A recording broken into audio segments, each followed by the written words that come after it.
Okay, so I'm really going to show my age with this one. I grew up playing Halo CE, Quake, COD, Unreal Tournament, Medal of Honor, blah, blah, blah. No one asked for my life story. But you get to a point in life where you know what you like, you know what you don't like, and you still have things you would like to enjoy, but you just can't be bothered with it anymore because it's a toxic, broken record.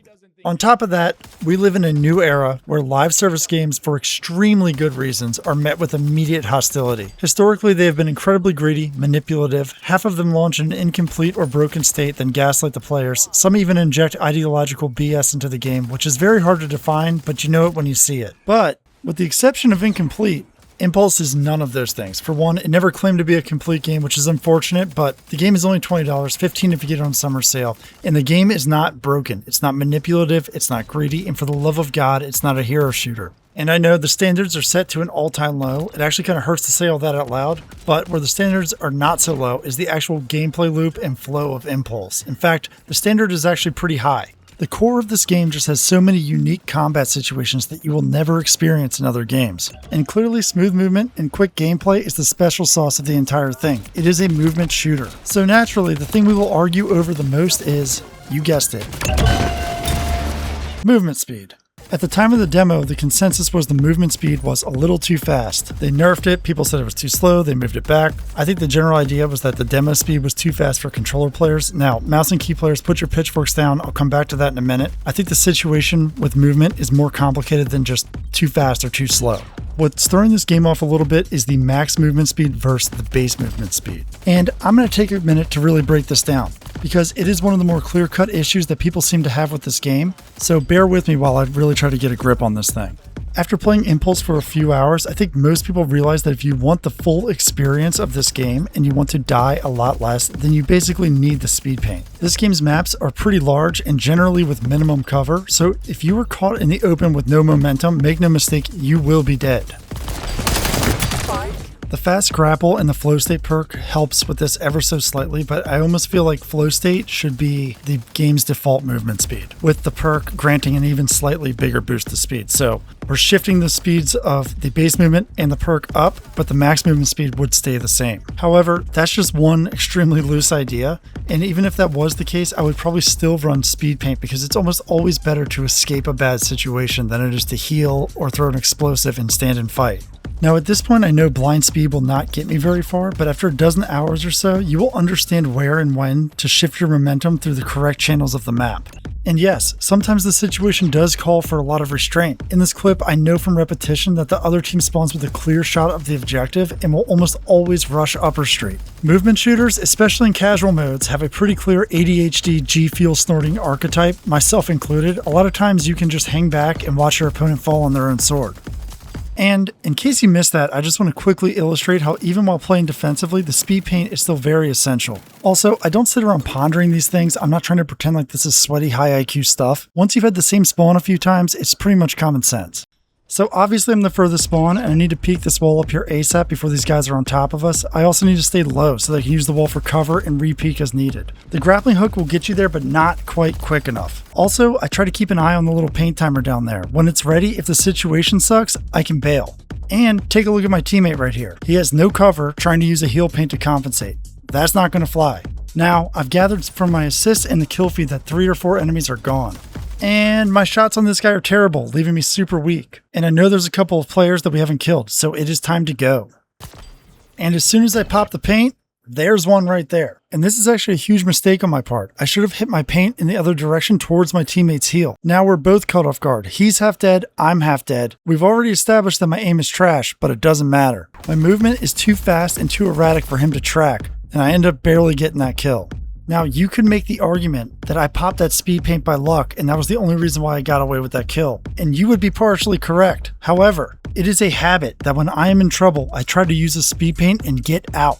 If you put me in that situation again, 99 times out of 100, I'm going to make the same play. And in that same instance, I actually use the same play twice. I get the kill, I'm now even lower health than I was before, and I hit the same paint and escape to my teammates. So obviously, I'm in the belief that on top of it generally being the most fun playstyle, speed is also the most dynamic utility that the game has to offer. And it already feels like 75% of players are running speed, maybe 20% is split between explosive and heal, and the rest is split between slow and jump.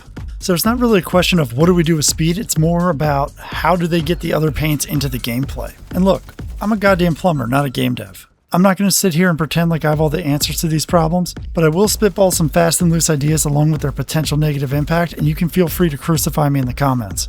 1, you could allow players to pick up heal, jump, slow, and explosive paint like a sandbox consumable. However, this is not really a sandbox shooter, and that will start to change the core identity that the game has already established. 2, you could buff the base movement speed like I said earlier and just see how that plays out. However, I think the base movement speed should be a little bit faster, but I don't think speed should just be given away for free. Which leads me to number 3, and I'm just going to be using this game as an example. In Quake Champions, there are some unique mechanics for some characters that are used to gain and maintain momentum. On the surface, this mechanic looks very simple, but I assure you it is not. This originally exists as a 30-year-old glitch in the game's engine, which is now intentionally put back into the game. And in order for this mechanic to work, you have to hit very specific angles while sliding in a quote-unquote vector curve. This takes an insane amount of practice, but it is so much fun once you finally get it down. Now to be clear, I'm in no way suggesting that they add heroes or champions to the game. I'm not even suggesting that they use a similar mechanic to Quake. I'm just thinking there's more than likely a creative solution somewhere that will allow players to gain a little more momentum, which would decrease the necessity of the speed paint and open the door for the other utilities to be used. And I'm not going to go into great detail as to why adding obscure advanced mechanics into a game is extremely risky.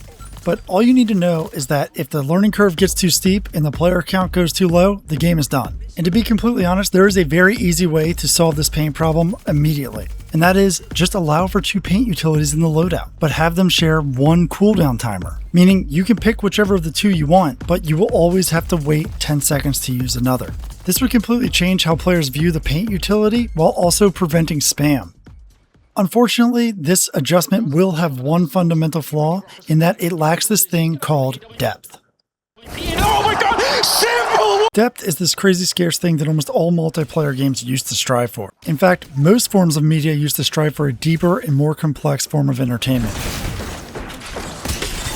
However, I think we've all noticed in the last 5 to 7 years, that's just not the case anymore. Now, almost any big budget entertainment is made with checkboxes, mass marketing, and greed. And spoiler alert, it almost never works. The expert's on it. And the absolute graveyard of live service attempts in the last 4 years can serve as a testament to this. And now, I'm not going to go any further down this rabbit hole. Big picture, I like this game. I'm going to play it exactly the way it is right now. I just thought it'd be interesting if the game had more unique movement mechanics and also get the lesser use paint into the gameplay. And my only concern is that when sales numbers don't look good, companies start panicking and they start attempting to change the game to what they think players want. And the player base of Empulse all seem to want different stuff. The mouse and key players want something different from the controller players. The Titanfall players just want Titanfall 3. The Splitgate players want more Splitgate. And most Halo and Call of Duty fans will cry over every single thing that the developers do. They are pretty much insatiable.